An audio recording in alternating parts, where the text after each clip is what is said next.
bonjour Monsieur Belon, Bonjour. merci de nous accueillir. Sauf que Chez c'est vous. long. Et voilà, oui c'est Belon, oui. Ouais. Et donc vous êtes un personnage connu, vous avez été député, vous avez d'autres activités que vous allez nous présenter. Et dites-nous-en un peu plus pour les gens qui ne vous connaissent pas encore. Alors c'est toujours difficile de se présenter soi-même, hein, parce que soit on considère qu'on n'a rien à dire, ce qui serait plutôt ma tendance naturelle, soit on considère qu'il y a plein de trucs. Alors moi, ce qui m'importe avant tout, c'est je suis Marseillais. Ça c'est fondamental. Je pense que Marseille, c'est quelque chose de particulier. Voilà, c'est comme ça, et je suis resté très attaché, donc j'y vais autant que je peux. Pour le reste, j'ai fait mes études à Marseille, de famille plutôt modeste. Il se trouve que j'ai eu, je dirais, la chance de faire l'école polytechnique. Et ensuite, j'ai fait un peu de nomadisme étudiant.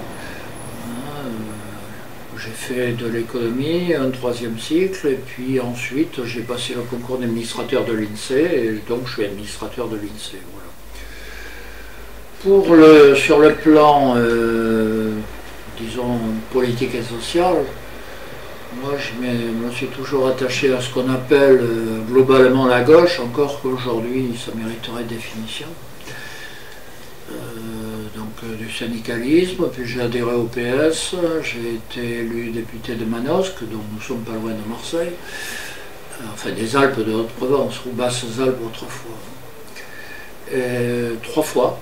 Et puis là, disons que mes relations avec le PS se sont petit à petit distendues, et parce que je comprenais plus ce qu'il faisait. Et donc la dernière fois, en 93, je me suis présenté tout seul, sous l'étiquette gauche républicaine, au moins ça revenait à des fondamentaux, sachant que je ne serais pas élu, mais ce n'était pas la question c'était je ferais combien. J'ai battu le PS, j'ai fait 12,5 et je suis retourné tranquillement à l'INSEE. De toute façon, je trouvais que ça suffisait. Il ne faut pas non plus passer la vie à pas être élu, c'est pas une bonne chose. Je pense que c'est pas une profession, c'est un mandat. Le mandat, par définition, ça doit avoir un temps. Voilà. Alors que dire d'autre? Ah oui, je suis membre du bureau de la Société des Amis d'Alexandre Dumas. Ça, j'y tiens beaucoup. Nous ferons la relation avec Marseille par le château d'If. Voilà. Parce qu'en ce moment, il y a un film qui sort sur le comte de Monte Cristo. Je ne sais pas, je vous dirai après l'avoir vu ce que j'en pense. Le précédent, avec Depardieu, je le trouvais absolument innommable. Mais celui-là on me dit qu'il est pas mal, mais comme je n'ai pas vu, j'en sais rien. Voilà. Que dire d'autre? Celui de je suis marié, j'ai été marié, désolé, ma femme malheureusement décédée, j'ai 2 filles et 5 petites filles. Il n'y a que des filles. Alors maintenant nous allons parler de votre actualité. Parce que vous militez ardemment pour une nouvelle constitution. Pour une constituante. Pour une constituante. Une nouvelle constitution, ça peut être Macron qui l'a fait. Oui, oui, oui. Alors j'aimerais que vous nous la détailliez. Alors la constituante elle-même, on y viendra dans le cadre des questions. Mais pourquoi ? Il y a, la constituante, il s'agit de l'élection d'une constituante, évidemment. Dans l'histoire de France, il y en a eu 6. Alors, pour ceux qui n'ont pas en tête 1789, 1793, 1848, 1875, qui à mon avis revêt la nature d'une constituante, et puis 2 en 1946. Ça fait bien 6. Donc ça ferait la 7e, c'est pas non plus l'horreur historique. Alors pourquoi y a-t-il de ce genre d'événements? En général, c'est lorsqu'il y a une crise profonde du fonctionnement des institutions et donc de la représentation des citoyens et donc de la démocratie. Alors en ce moment, nous vivons une période quand même assez exceptionnelle. Et je crois pas, enfin moi je suis très attaché, je parlais de mes études à Marseille, je suis très attaché à un professeur que j'aimais beaucoup, qui s'appelait Robert Bonneau, professeur d'histoire, qui était le meilleur ami de Pierre Vidal-Naquet d'ailleurs, et qui a beaucoup travaillé sur les tournants historiques. Donc je l'ai un peu lu, et effectivement je reconnais dans la période où nous sommes, c'est le tournant historique typique. La particularité de celui-là, c'est pas comme les précédents, on a un régime trop autoritaire, on voudrait retrouver la démocratie, non. Enfin oui, bien sûr, on a ça, mais on a une classe dirigeante qui passe sa vie à expliquer qu'elle défend la démocratie pour la détruire. C'est assez extraordinaire. Ça, c'est quand même un cas unique dans l'histoire. Elle en parle tout le temps, et plus elle en parle, et moins il y en a. Alors, passons sur le fait que la construction européenne n'arrange rien en la matière, puisque on ne peut pas dire que ce soit un modèle de démocratie. Je dirais même qu'elle est antidémocratique, disons-le franchement. C'est beaucoup plus simple, on peut développer après, si vous voulez. Et alors, elle a découvert un jour que quand même, il y avait une question, et elle a inventé ce terme absolument étonnant, le déficit démocratique. Alors ça, on nous rabâche ça à longueur de journée, il y a un déficit démocratique. Bon, il pourrait dire une absence de démocratie, une insuffisance. Non, un déficit. C'est curieux que même pour ça, il faut qu'ils emploient un terme comptable. On n'en sort pas, hein, ça. Pour tout, l'économie domine. Il n'y a pas de démocratie, ou alors il y a insuffisance, mais déficit. Pourquoi avoir pris ce terme? C'est très intéressant. Donc, non seulement je pense qu'il ne s'agit pas en ce moment, contrairement à ce qu'il raconte, de retrouver les éléments fondamentaux de la démocratie. Non, il s'agit de la détruire encore plus. Jusqu'au moment, il n'y en aura pas du tout. Parce que leur idéal, c'est une démocratie sans peuple. Et donc, l'absence de peuple, par définition, détruit toute idée de démocratie. Et alors, pour régler cette contradiction bizarre, ils inventent des termes. Le populisme. Le peuple, c'est vilain pas beau. Le peuple, ça a voté Hitler. Bon, ça mériterait un inventaire. Hein. On est bien d'accord. Il y a des historiens, et non des moindres, qui expliquent que Hitler n'a pas été le produit du peuple, mais qu'au contraire, la classe dirigeante est venue lui apporter le pouvoir. Je crois que c'est assez admis. Mais bon, rentrons pas dans ce débat-là, on y est encore après-demain. Mais on veut déconsidérer l'idée de peuple. Et donc on invente des termes, le populisme, puis alors ils sont incapables parce que quand même il faut des compétences pas possibles, en particulier en matière économique. Quand on voit la manière dont ils gèrent l'économie, moi ça ne me crève pas les yeux qu'ils savent beaucoup mieux. Hein? Avec 3200 milliards de dettes, effectivement. Oui, alors sur la dette, on pourra en parler. Au temps où on parlait tout le temps du Japon qui allait très très bien, il y avait 140% de dette. Encore que, je profite que j'en parle, ce genre de compte n'est pas une bonne idée. Pour l'économiste plus ou moins que je suis, on sait que la dette c'est un stock, le PIB c'est un flux, on en a un chaque année. On ne compare pas un flux et un stock, ça ne se fait pas, c'est interdit.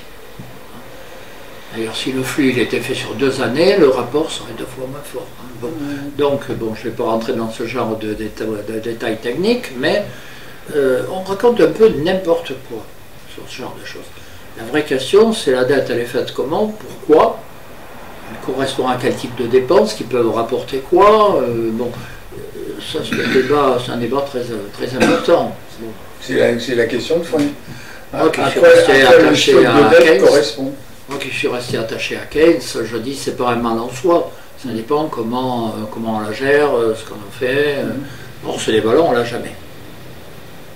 Ça ne veut pas dire que je trouve très bien qu'il y ait une dette, surtout en ce moment. Parce Là, on se borne à l'accumuler. Et puis il y a un ministre qui nous explique qu'il va tout régler. Et dans quoi il ne règle rien du tout. Donc il n'y a pas derrière une politique. Voilà. Et la vraie question de notre société, c'est un peu ce que j'ai développé. Là, j'ai participé à un débat à la Sorbonne il y a 15 jours, 3 semaines. Voilà. La vraie question, c'est que y a-t-il encore une vie politique? Et ça nous ramène à la question du peuple. Y a-t-il encore des citoyens? Par exemple, revenons à l'Union européenne, parce que quand même elle domine largement tous les débats. Bon. Elle est fondée, moi je reprends, parce que j'ai une grande admiration pour Pierre Mendès France.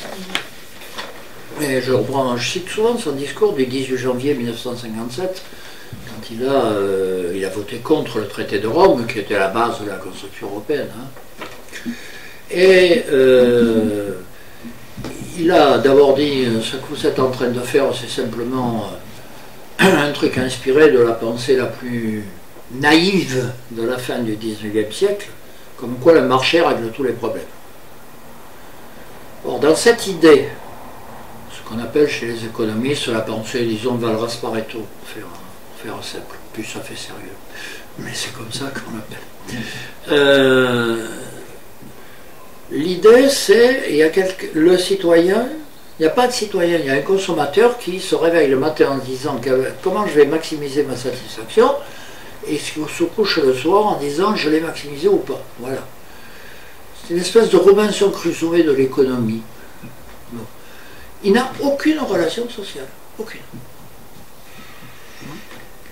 Et ça, c'est un débat du 19e siècle qui n'a pas été tranché. Vous avez...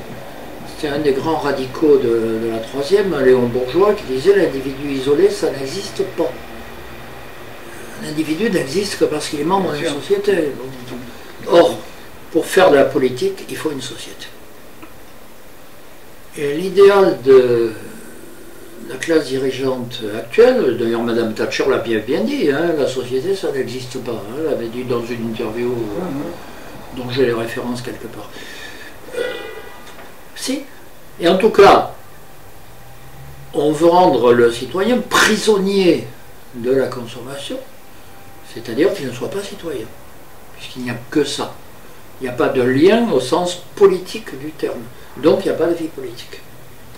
Et dire on doit améliorer l'Union européenne pour que la fasse de la politique. Non, elle ne peut pas faire, par définition. Par définition. Et plus ça ira, et moins ce sera le cas. Bon. Puisqu'on veut supprimer les peuples et le peuple. Il n'y a pas de peuple européen et on veut supprimer les peuples des États membres.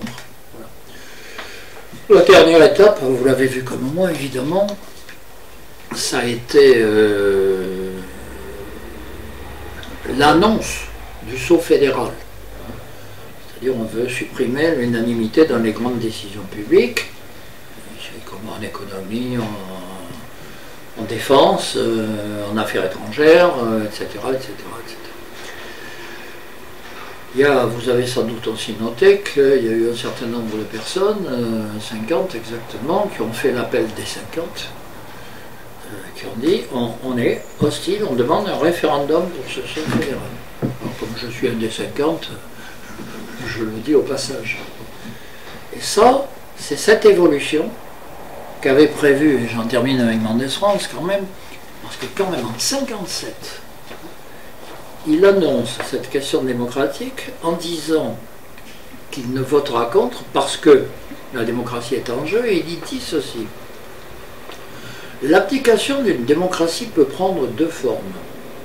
Soit le recours à une dictature interne par la remise de tous les pouvoirs à un homme providentiel, soit la délégation de ces pouvoirs à une autorité extérieure, laquelle, au nom de la technique, exercera en réalité la puissance politique, car au nom d'une saine économie, on en vient aisément à dicter une politique monétaire, budgétaire, sociale, finalement une politique au sens le plus large du mot, national et international.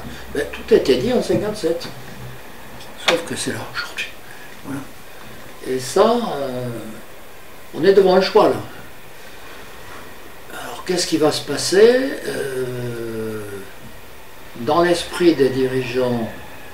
On va renforcer ce système, tout en parlant de démocratie, c'est-à-dire on aura le choix quant aux plantes vertes devant un immeuble. Bon, des trucs dans ce genre, je caricature un peu évidemment. Soit on va au conflit. Alors ça, on a quand même eu des événements marquants, avec une classe dirigeante qui a répondu qu'elle s'en fichait complètement. Il y a eu le 29 mai 2005. Le peuple français a voté non à un traité, le peuple néerlandais aussi, et l'Irlandais aussi, je crois. Ouais.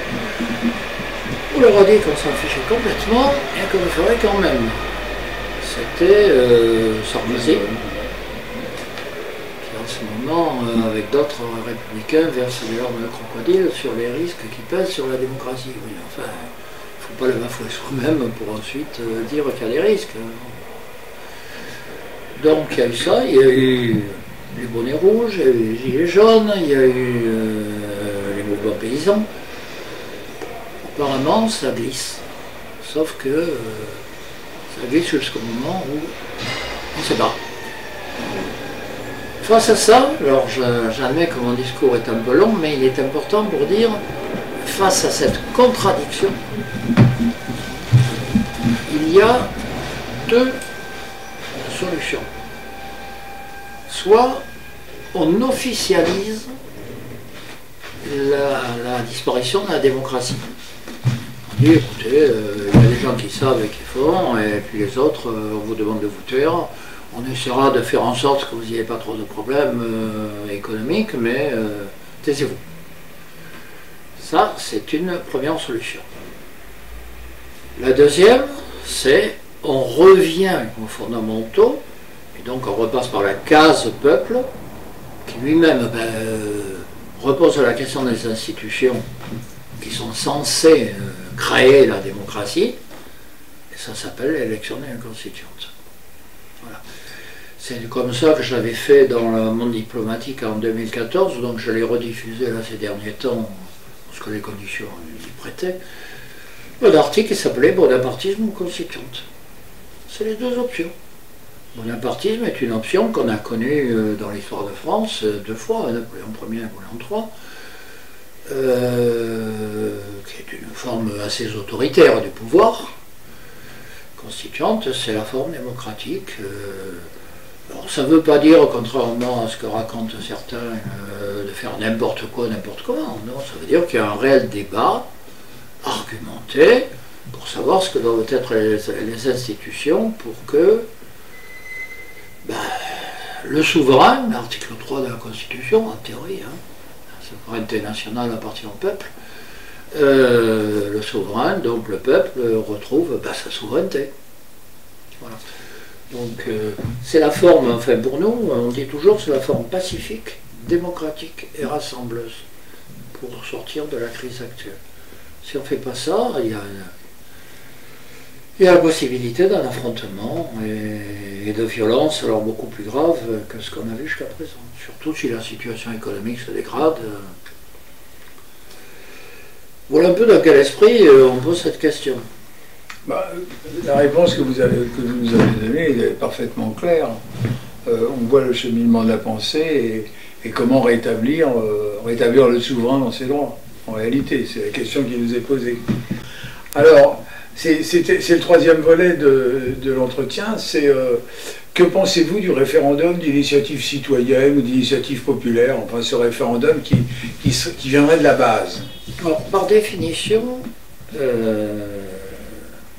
ce genre de questions doivent résulter de la constituante dans notre esprit.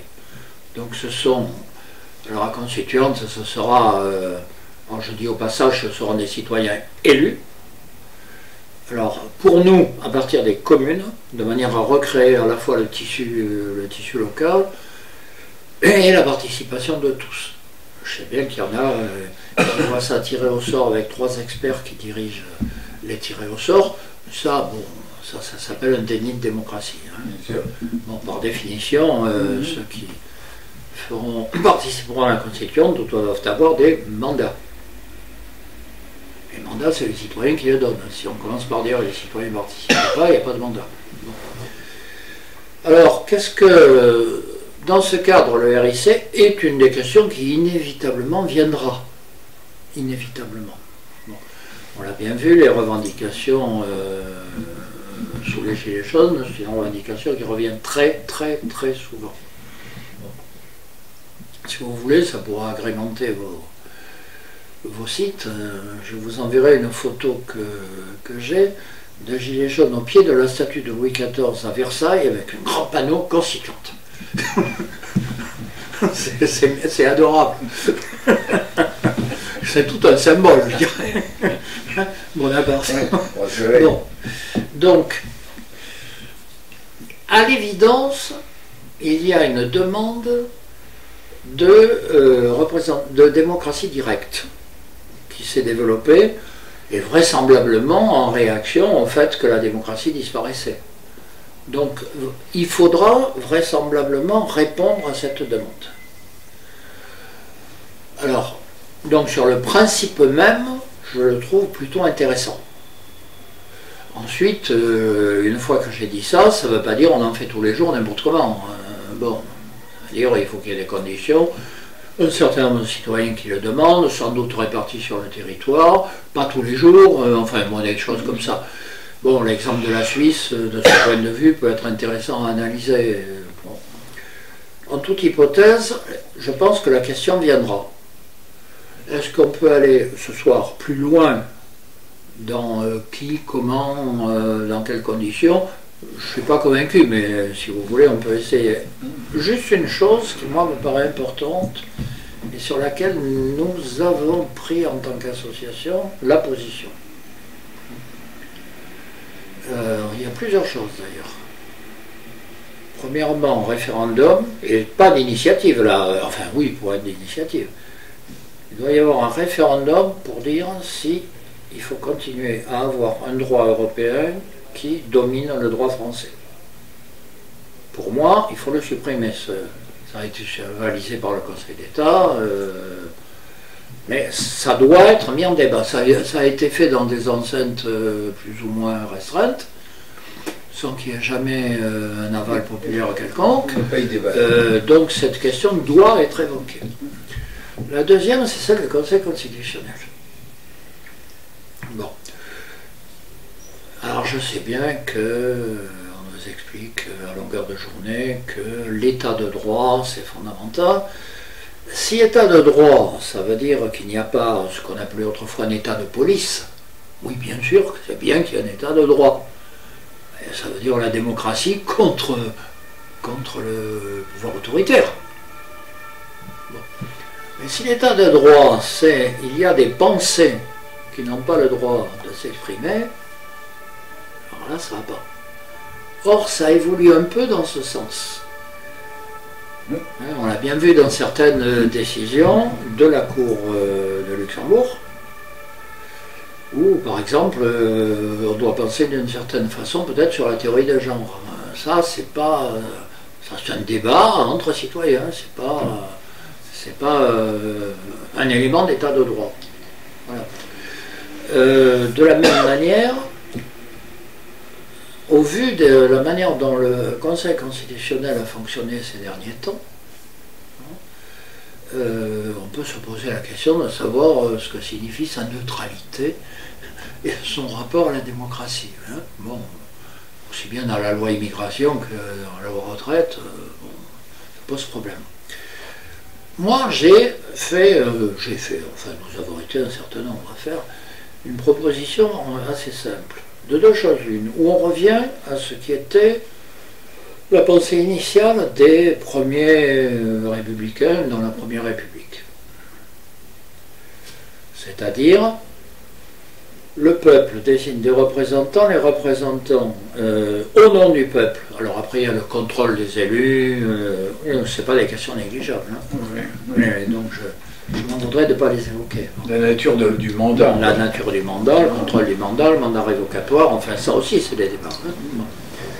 Mais, en théorie, si les citoyens considèrent que leurs représentants ont joué leur rôle, il ne peut pas y avoir de remise en cause.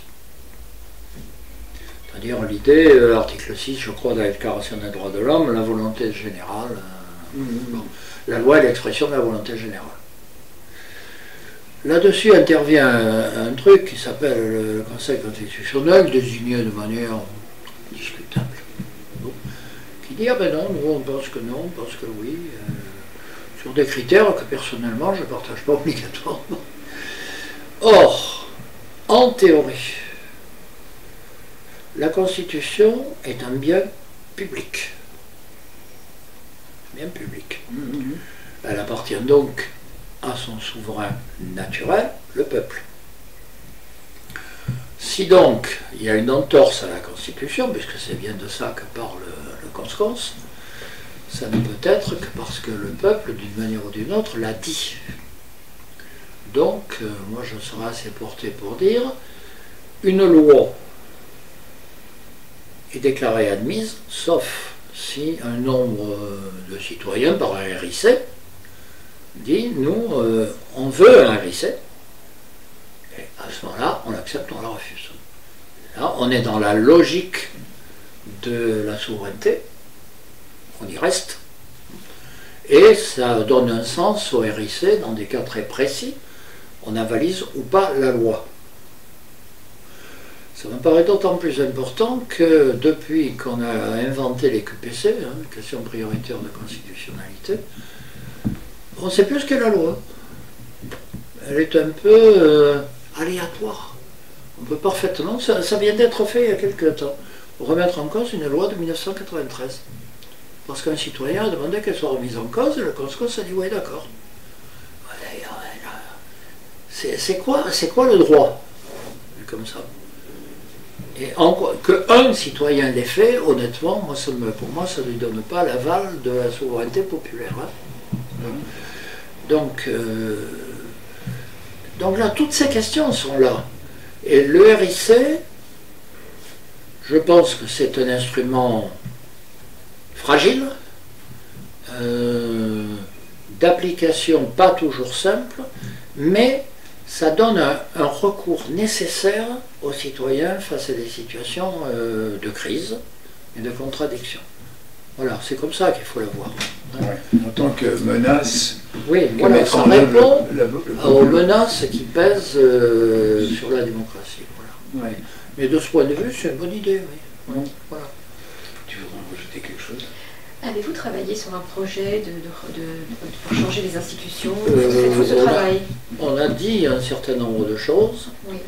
Mais on ne veut pas travailler sur un projet en tant que tel, dans la mesure où on pense que la constituante aura pour rôle justement de faire la Constitution. Étant entendu qu'ensuite il doit y avoir référendum du peuple sur le projet qui en sortira, bien entendu. Mais vous pouvez être force de proposition. Oui, mais on a fait un certain nombre de propositions qui nous paraissent fondamentales. Alors vous avez peut-être vu que nous avons engagé un processus de rencontre avec des associations qui militent pour la démocratie. Il y en a énormément. Le problème, c'est qu'elles sont isolées, qu'elles ne se connaissent pas, et donc on a essayé de faire un petit travail, non pas de toutes les rassembler, de toute façon on ne les connaît pas toutes, mais d'en rassembler un certain nombre qui le voulaient, s'ils ne le veulent pas, ben, ils ne viennent pas. Et donc on a fait de ce point de vue une réunion à l'Assemblée avec le groupe Lyot, vous avez peut-être vu ça. Pourquoi? Ben parce qu'il a eu, alors là on ne s'y attendait pas, une attitude totalement démocratique dans un moment grave, à savoir la retraite. Que donc ça valait un coup de chapeau et au moins d'en discuter avec eux. Après on est d'accord ou pas, mais c'est un interlocuteur qui a un sens, voilà, qui avait acquis une certaine légitimité au travers de son action. Ensuite on a continué à rassembler les dites associations, d'abord par des visios, parce que parfois pour rencontrer tout le monde c'est plus simple, et puis ensuite par une réunion physique, en présentiel comme on dit de nos jours, dans la maison des assos du 15e arrondissement. C'est intéressant, toutes les vidéos sont sur notre site, www.pouruneconstituante.fr. J'en profite pour rappeler le titre. Bon. Et donc elles sont toutes là, toutes. Et nous sommes rentrés dans cette réunion avec plusieurs idées. La première qui répondent en partie à votre question. La première, c'est que ces associations se connaissent. Donc on a passé la journée, à dialoguer, à échanger, à voir les contradictions. Bon, il y a des choses, on n'est pas d'accord, on n'est pas d'accord. Mais de toute façon, si un jour il y a une constituante, on sera pas. Il y aura débat, donc on n'est pas tous d'accord. Donc l'idée d'être tous d'accord a priori est idiote, et même antidémocratique d'une certaine façon, puisqu'on impose une réponse. Donc ça c'est le premier intérêt. Le deuxième, c'est de montrer que ça existait et donc de donner une envie à d'autres de le faire. Et c'est pour ça que parallèlement à la réunion de Paris, on a fait 3 autres réunions, parce qu'on avait la possibilité de ces 3-là, une à Marseille, évidemment, une à Moissac et une à Montbéliard. Bon. Et on espère que dans l'avenir, justement, le fait de montrer des images de ces réunions à tel et tel endroit, ça en entraînera d'autres, et que ça fera, oui, ça fera souche. Voilà. Donc ça c'est la deuxième chose, et on espère que ça va se développer, en tout cas on œuvre dans ce sens. La troisième, c'est qu'on voulait ressortir avec quelques propositions sur lesquelles on était tous d'accord. Parce qu'on a vu les divergences, mais on pouvait espérer qu'il y ait des convergences. Donc on en a trouvé quelques-unes. De mémoire, premièrement, il ne peut pas y avoir de modification de la Constitution, quelle qu'elle soit, sans référendum.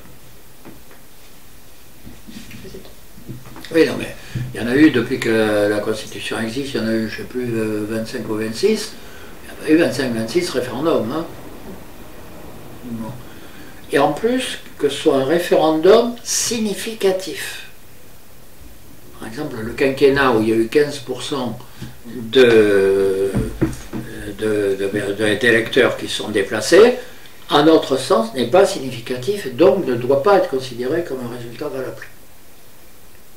Par exemple, bon, c'est l'exemple qui vient à l'esprit tout de suite. Hein. Bon, 15%, en fait, c'est pas sérieux. Bon. Bon. En plus, je pense que ça pose pas mal de problèmes à cette réforme, mais ceci est un autre débat.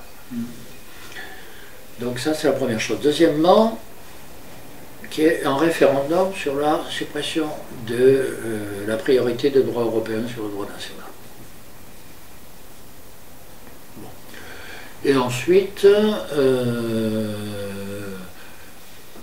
il y a eu un certain nombre de propositions avancées par les uns ou par les autres sur le mandat, le mandat révocatoire, etc. Mais ça, ça n'a pas fait partie des 3 ou 4 parce que, bon, il y a des débats là-dessus, donc c'est encore à venir. Mais notre préoccupation principale, c'est de montrer qu'il y a une volonté commune sur des points essentiels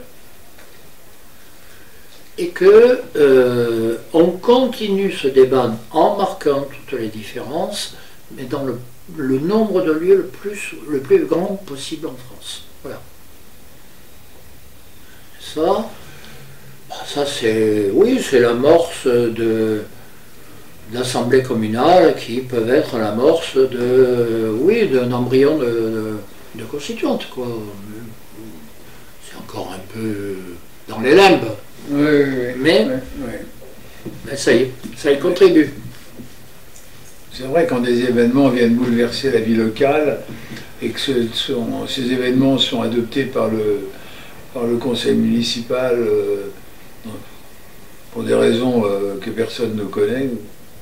Alors c'est vrai qu'à ce moment-là, il faut quand même demander l'opinion des gens. Alors ça participe d'abord de la démocratie locale, bien entendu. Ça peut être une manière de motiver les citoyens qui, alors là, sont confrontés à des problèmes très locaux, très personnels.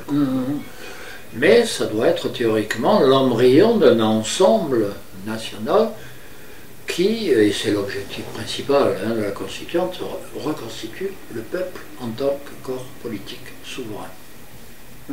Voilà. C'est un point de passage obligé. Ce qui veut dire qu'on impose, en faisant ça, d'abord l'idée que le peuple, ça existe, contrairement à ce que racontent un certain nombre de personnes. Deuxièmement, que ce n'est pas uniquement des gens qu'on prend comme ça au hasard qui sont censés représenter le peuple. Non, le peuple, il se représente lui-même. Voilà. Et troisièmement, qu'il ne peut pas y avoir de sortie de la crise actuelle sans un processus de la sorte. Ce n'est pas possible. Sinon on court à l'affrontement, à la violence. Alors là, rajouter à ça que sur le plan international, c'est pas la grande paix mondiale qui s'annonce. Bon, tout en même temps. Ouais, les ingrédients sont là pour un déchirement. Mais là, on a un discours politique qui est devenu catastrophique. C'est uniquement des slogans qu'on répète comme ça.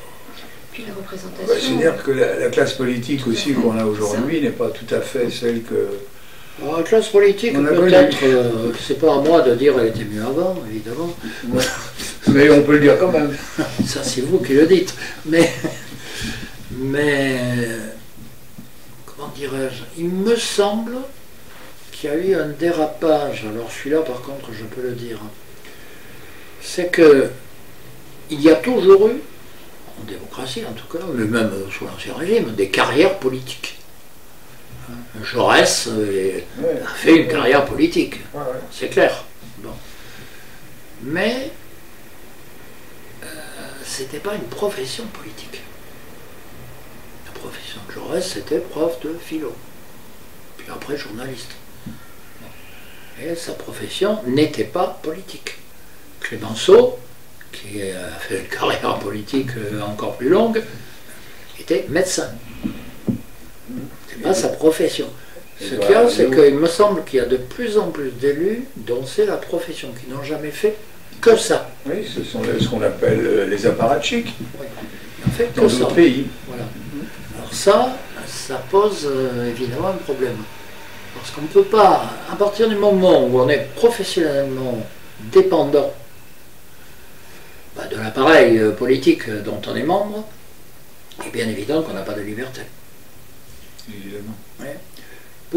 Alors je sais que la question des fonctionnaires élus, pas élus, moi, évidemment je suis un peu partial quand je parle de ça. Mais en tant que député et administrateur de l'INSEE, j'étais détaché, c'est-à-dire que je n'étais plus payé par l'INSEE, mais je pouvais revenir. Par contre, je ne pouvais pas changer de grade.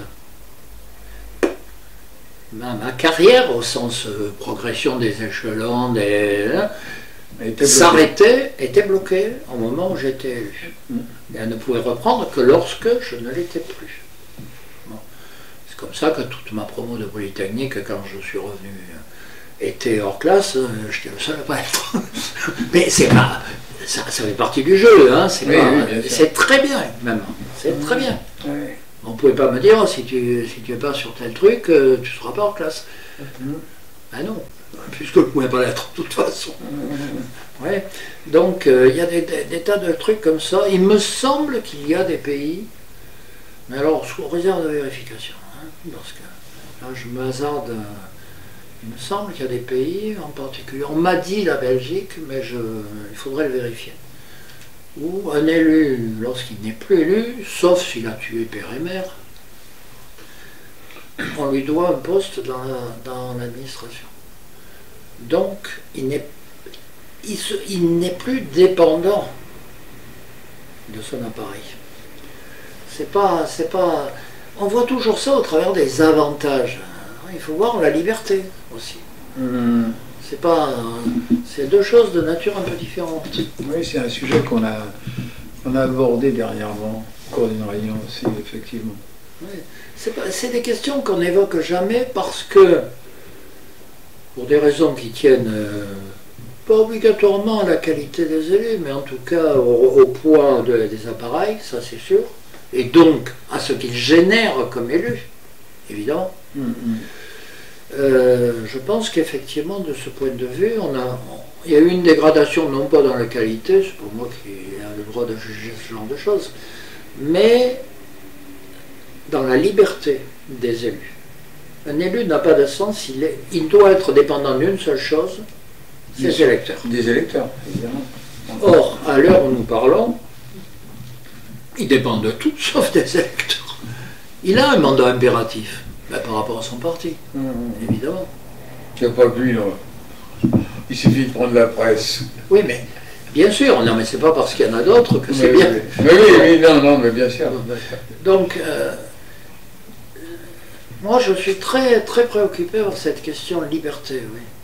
Et il me semble que, quand j'y étais, il y avait, oui, je dirais pas que c'était pas exagéré, hein. Bon, mais il me semble que c'est assez dégradé, voilà. Il y a eu un renforcement de l'étatisation, oui, ça, en réalité, dans beaucoup de domaines. Oui, oui, bien sûr. Et puis en plus, le poids de l'Union européenne qui n'arrange rien, puisque en gros, c'est une machine à penser, hein. Bon, je vois sur les questions d'énergie, par exemple, EDF a été éliminé dans ses décisions souveraines. C'est l'étatisation qui a décidé de la politique énergétique. Et cette politique énergétique, elle était liée à ce que voulait Bruxelles. Bon, certains vous diront, si encore c'était l'étatisation nationale, mais c'est l'étatisation bruxelloise. Oui. Ce qui n'est pas tout à fait la même. Là, on est enfermé dans un carcan d'obligations, à la fois nationales, internationales, etc., dont la sortie risque d'être assez violente. Bon. En plus, bon, là je reviens dans mon thème favori, ça en marseillais, nanana. C'est bien gentil de nous dire cette Europe qui correspond. L'Europe historique, enfin, bon, d'abord, moi, qui suis un peu historien amateur, je pense qu'il n'y a pas d'histoire de cette Europe. Bon, je pense qu'il y a une histoire de l'Empire romain, qui s'arrête en gros à la Saxe. Il y a une histoire de la chrétienté, qui d'ailleurs est diverse, et sûrement pas sur les Pays-Bas, qui devait être animiste, je crois, encore au XVIIe siècle. Mais cet ensemble tel qu'il est aujourd'hui, il y a l'histoire de la Baltique, ça oui. Et elle est énorme. Il y a une histoire qui disparaît aujourd'hui, c'est l'histoire de la Méditerranée. On est isolé dans la Méditerranée. Et ça, en tant que Méditerranéen, ça m'ennuie. Ça m'ennuie vraiment. D'abord parce que je pense que historiquement ça a un sens, philosophiquement ça a un sens, économiquement ça a un sens. C'est le travail de Fernand Braudel, c'est ça. Il est là. Et je pense que ça, c'est dramatique. Alors du coup, ça nous coupe de certains pays, parce qu'on dit qu'il faut rétablir les relations, mais en même temps, on se dit que ce n'est pas l'essentiel. L'Algérie, par exemple. Bon, alors je sais bien que c'est pas facile, hein, mais je ne suis pas sûr que si c'était un espace un peu plus élargi, on ne le poserait pas différemment, voilà. Mais bon, ça, ceci est un débat qui déborde largement. Oui, la discussion qu'on avait décidé d'avoir. Ben écoutez, est-ce que vous avez encore quelque chose à ajouter concernant le... Moi, ma question, oui, enfin, il faut toujours ajouter quelque chose, de toute façon. Ma question principale, en dehors de ce que j'ai dit, et c'est d'ailleurs le titre du dernier chapitre, du dernier bouquin que j'ai sorti, c'est « Y a-t-il encore un peuple français ?» Avec une question corollaire, pour avoir la réponse, il faut lui poser la question. Il faut lui poser la question. Oui, bien sûr. Si on ne lui pose pas la question, on n'aura pas la réponse. Or, tout est fait pour ne jamais la lui